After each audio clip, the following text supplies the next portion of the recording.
semua, saya ber merasa beruntung pagi ini ketemu kawan lama sekali namanya Sugeng. Dia salah satu tokoh yang sejak 2005 ya Mas Sugeng ya, kita ketemu berjuang untuk Tangkan Community Based Ecotourism. Saya panggil Sugeng aja ya. Siapa? Geng, pengalamanmu di ini dengan wildlife ya. Iya, Pak. Nah, semula juga Community. awalnya di Tangkahan ya. Bisa menceritakan secuil sejarah awal-awal Tangkahan berjuang dari penebang liar menjadi penjaga hutan. Iya, Pak. Terima kasih, Pak Wir. Eh, salah satu kekayaan alam Indonesia yang tidak dipunyai negara lain, ada anugerah dari Yang Maha Kuasa, adalah hutan dengan segala macam isinya. Jadi itu menjadi salah satu sebenarnya branding Indonesia. Pertanyaan selanjutnya, bagaimana kita menjaga itu sebagai bagian dari legacy, sebagai bagian dari kekayaan yang kemudian itu menjadi satu inovasi ekonomi bagi Indonesia. Jadi dengan mengurus satwa liar ini juga ada ini ya, dampak ekonominya ya Iya, untuk masyarakat. iya, Pak. Gimana itu bisa terjadi? Jadi misalnya kita mulai dari Tangkahan yang dulunya mereka penebang liar, Hmm. lalu kemudian Era tahun berapa? 80-an masih iya mulai ya. mulai 80-an sampai sekitar tahun 98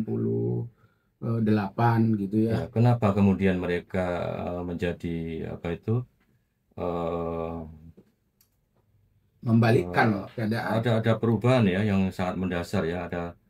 Ada perubahan sikap mental dari merusak hutan menjadi Penjaga.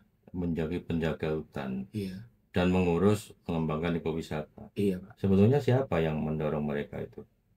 Sebenarnya di masyarakat itu mereka akan menjaga apa yang menguntungkan bagi mereka sehari-hari. Di Tangkahan yang mereka tahu awalnya adalah ngambil kayu, merusak hutan gitu ya, Taman Nasional Gunung Loser. Tapi kemudian mereka sebenarnya sadar dan muncul satu pertanyaan, bagaimana mereka keluar dari situ? Keluar dari trap terus Trap, menerus iya, merusak jebakan hutan, tapi itu, sebetulnya mereka nggak juga menjadi kaya ya. iya. Siapa tokoh tua di situ yang waktu itu Oh, memulai? dulu ada Mendiang Bang Okor, itu Bang memang Kore pelaku ya. ya.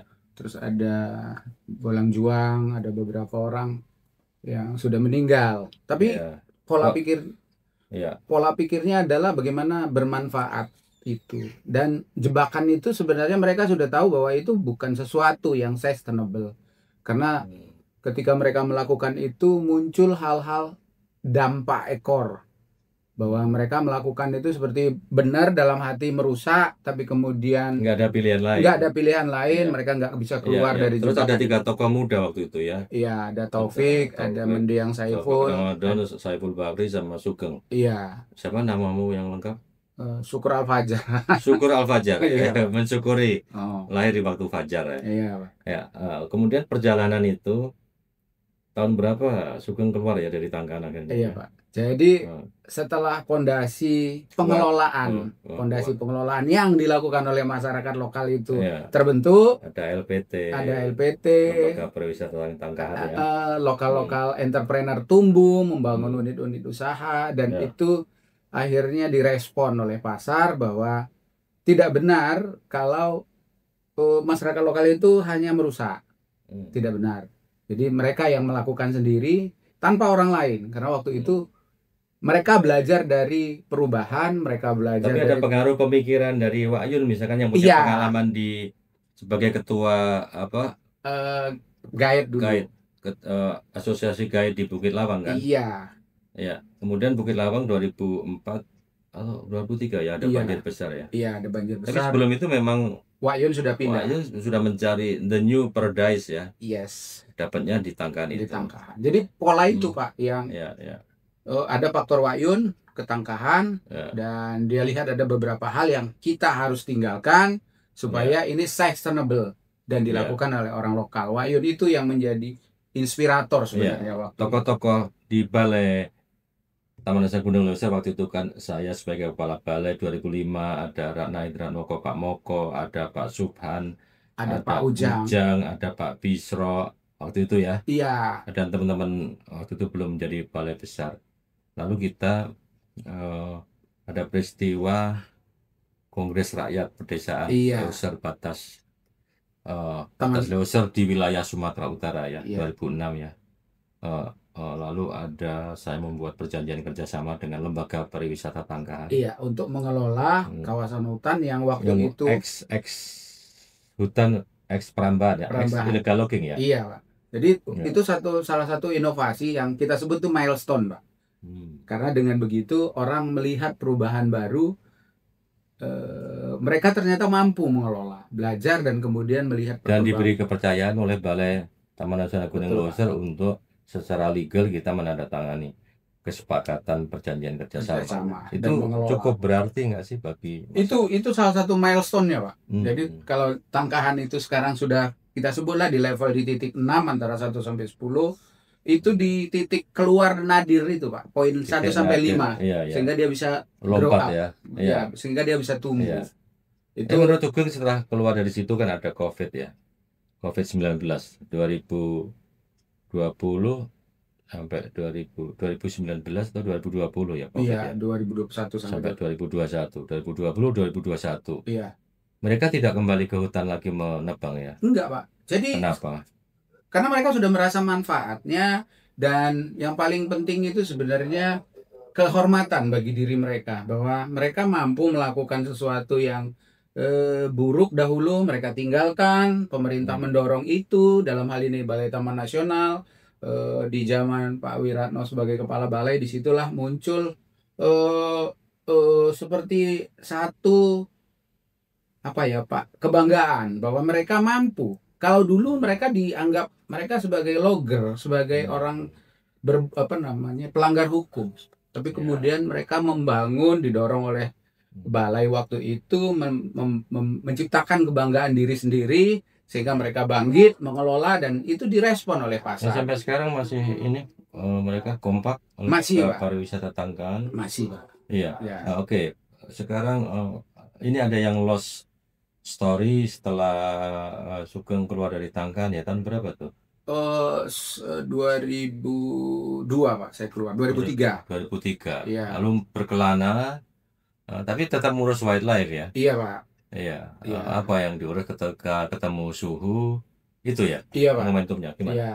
Jadi setelah saya keluar dari Tangkahan itu saya ketemu Suhu, kami menjajahi banyak tempat, menjelajahi banyak tempat dan berpikir solusi apa yang bisa kita intervensi, bisa kita lakukan di tiap tempat untuk sustainability tempat itu. Tapi masih berhubungan dengan wildlife ya, Iya, Pak. Akhirnya gajah dan harimau akhirnya ya. iya, Iya. di Barumun kita membangun satu sanctuary harimau Barumun, melakukan penyelamatan gajah yang waktu itu terancam oleh perambahan. Gajah dari perambahan di mana? Dari dulu di Taman TWA Holiday Resort, Pak. Oh, di daerah Ya, resort ya. jadi di TWA zaman itu ada sekitar 1.900 hektar tanah milik negara, kemudian dirambah sehingga sisanya 30 hektar. Itu Itu pun taman wisata alam ya, ya, Holiday Resort. itu pun karena ada gajah di situ. Jadi sebenarnya gajah itu benteng terakhir. Iya, iya. Tapi kemudian karena gajah dianggap sebagai penghalang untuk mereka merambah lebih jauh mengambil yang 30 hektar itu, gajah itu terancam, Pak. Iya. Mereka mengancam mahut-mahut yang ada di situ. Makanya gajahnya dipindahin ke Barumun. Ke Ya? Barumun. Berapa ekor waktu itu? Waktu itu ada 12, Pak. Oh, 12 ekor, ya kita rescue sana. Terus ada beberapa kasus harimau yang kemudian kita berpikir bahwa harimau korban konflik ini tidak mesti ke zoo, tidak mesti ke kandang. Lembaga konservasi. Iya. Bisa. Oke, untuk harimau berapa yang direhab dan berapa ekor yang berhasil dilepas liarkan ya? Harimau, Pak, selama perjalanan sanctuary harimau Barumun yang sudah kita lepaskan itu ada 7 ekor, 7 individu. Selamat ya sampai ke alam ya, tidak Selamat boleh sama lagi ya. ya.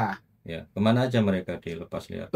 Yang kemudian ada trouble itu di Jambi, Pak. Kita lepas ke Jambi, kemudian ke Lauser, ke Ya. Kedah, ke Blangkejeren.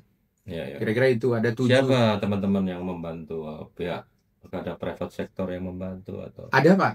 Eh, PT Aginco Resources membantu kita untuk bantuan operasional Sanctuary Harimau Untuk Bali. Sanctuary atau rehab, kemudian termasuk membantu ketika rilis ya? Iya Pak, mereka berkontribusi terhadap helikopter yang kita pakai untuk merilis. Dengan demikian posisi lepas liar itu jauh ke tengah Pak, karena kalau Dalam perjalanan darat itu memandu Iya. itu wah itu repot sekali. Artinya pengalaman ini menunjukkan bahwa untuk mengurus wildlife ya, terutama untuk rescue, rehab, rilis, monitoring after release, peranan private sector selain pemerintah dan LSM itu menurut Sugeng cukup signifikan ya peranan. Cukup Pak, justru gerakan itu yang sekarang kita komunikasikan dengan banyak pihak. Ya. Sektor swasta, pengalaman kita, mereka terkadang dianggap sebagai pihak yang bersalah. Tapi kemudian kita tidak pernah membangun komunikasi bagaimana mereka terlibat Salah langsung. satunya komunikasi ini ya. Iya Pak, Kerjasama komunikasi. pentahelix yang disebut ada pemerintah, private sector, civil society, termasuk LSM, Iya. akademisi dan Iya. media massa ya. Betul Pak. Jadi komunikasi itu yang kemudian kita melahirkan aksi-aksi nyata, tidak hanya teori, tidak hanya narasi, tapi kemudian aksi nyata. Pengalaman baru Mun dan Sugeng selama ini apakah untuk penyelamatan ya, rescue, rehab, rilis mamalia besar di Sumatera ya, apakah Sugeng masih optimis? Masih Pak. Kenapa? Cukup berat kondisi di Riau, Jambi misalkan ya. Cukup Pak, cuman di Lampung harus ada pihak yang terus melakukan walaupun dengan segala macam keterbatasan, kekurangan, tapi komunikasi, kerja nyata, kolaborasi itu harus terus dilakukan.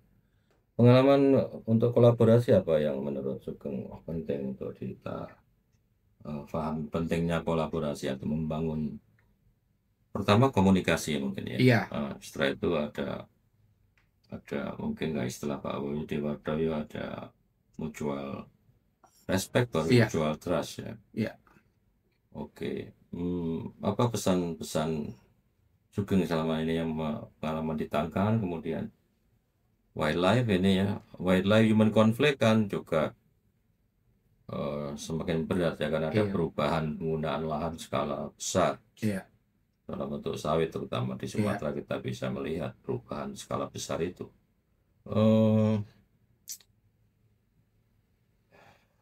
Apa saran-saran Sugeng untuk teman-teman yang bekerja wildlife misalkan di Riau gitu ya, di Riau, di Jambi itu.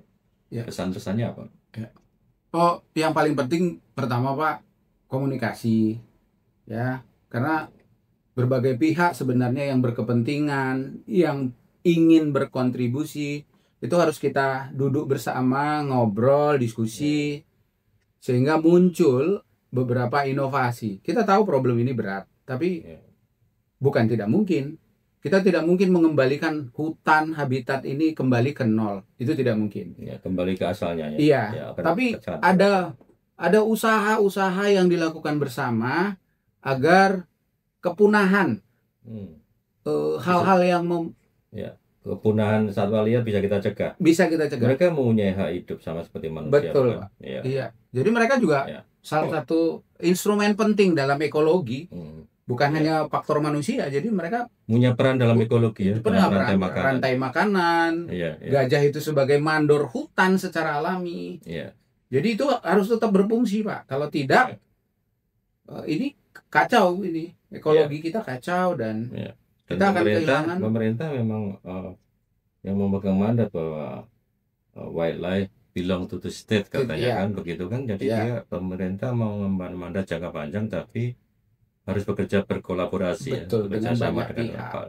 Iya, berkomunikasi sehingga muncul aksi nyata, Pak.